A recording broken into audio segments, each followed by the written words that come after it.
It was a cold, rain-splattered morning in the heart of the city. The streets bustled with noise, honking cars, and umbrellas that danced in the wind like black wings. In the middle of the chaos stood a little girl, barefoot, drenched, shivering. Her clothes were tattered, her hair matted, and in her arms, she clutched a broken doll with one eye missing and a patch of its fabric face torn. No one paid her attention. They all rushed past as if she were invisible. Everyone except one woman.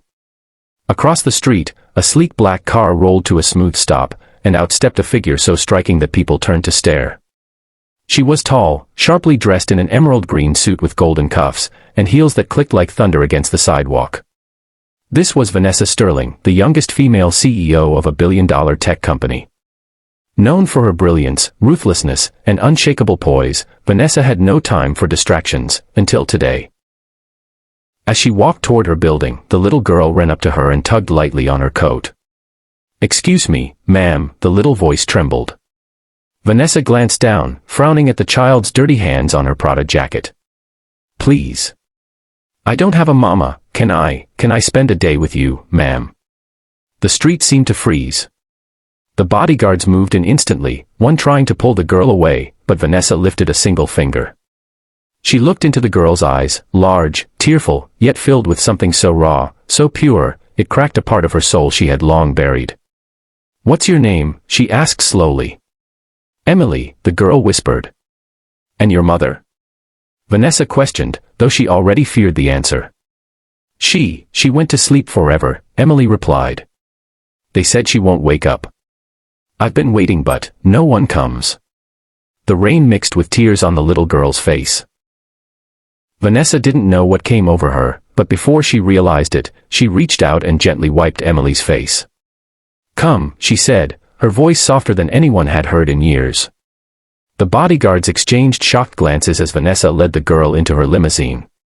Inside, Emily stared at the ceiling of the luxury car, touching the velvet with wide eyes. "Is this heaven?" she asked innocently. Vanessa's heart clenched. "No," she said. "But I suppose it's close." That day, Vanessa canceled all her meetings. She brought Emily to her penthouse office, where glass walls overlooked the entire skyline. Emily ran to the window, laughing for the first time in what seemed like forever. "Look at the clouds. We're taller than the birds," she exclaimed. Vanessa sat down, staring at the girl with a look of confusion and awe. Why was she here? Why had she let her in? She didn't even like children. But something about this child was different. She reminded her of someone. Someone she hadn't thought about in years. That evening, she took Emily shopping. Not just anywhere, but to the best boutique in the city. Emily picked a yellow dress, because sunshine makes everything better, she explained. Vanessa watched her twirl in the mirror and laughed, a sound so foreign to her own ears it made her pause. They dined at the rooftop of a 5-star hotel. Emily had never used a fork before, yet she tried so hard, her little hands shaking as she mimicked Vanessa. "You're so beautiful," she whispered. "You look like the angel I see in my dreams." That night, Vanessa tucked Emily into a guest room in her condo. As she turned to leave, a small voice whispered, "Ma'am, can you stay with me, just for a little?" Vanessa hesitated. Then she walked back, sat on the edge of the bed, and held Emily's hand. For the first time in decades, she told someone a story. About her own mother, who died when she was 12. About growing up alone. About working hard to forget the pain. Emily listened, eyes wide, and then snuggled close. "I wish I could be your daughter," she said sleepily. Vanessa stared at the ceiling long after Emily drifted off. Her phone buzzed. Dozens of missed calls, messages, questions. But none of it mattered. In that moment, all that mattered was the small heartbeat beside her. The next morning, social media erupted. Pictures had leaked, Vanessa Sterling with a mysterious little girl. "Is this her secret daughter?" the headlines screamed. But Vanessa didn't care. She took Emily to her company that day, introduced her as her guest, and to everyone's shock, let her sit in on meetings. Emily asked questions no one expected, innocent but wise. Why do people work so hard but still look sad? One employee burst into tears. Vanessa watched, realizing the little girl was healing not just her, but the entire building. That afternoon, as they stood at the balcony, Emily asked, "Do I have to go back to the streets now?" Vanessa swallowed hard. "Not if I can help it." But child services had already been contacted.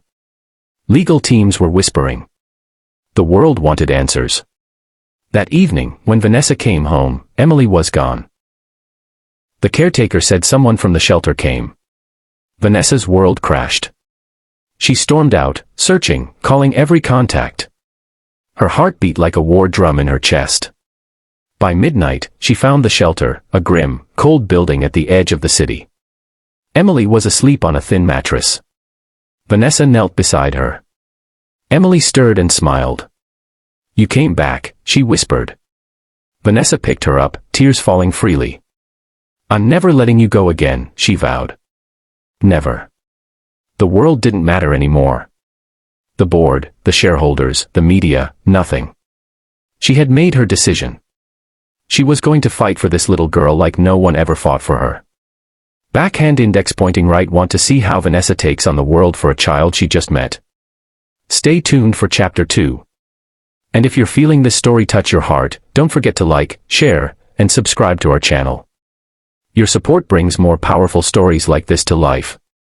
Red Heart.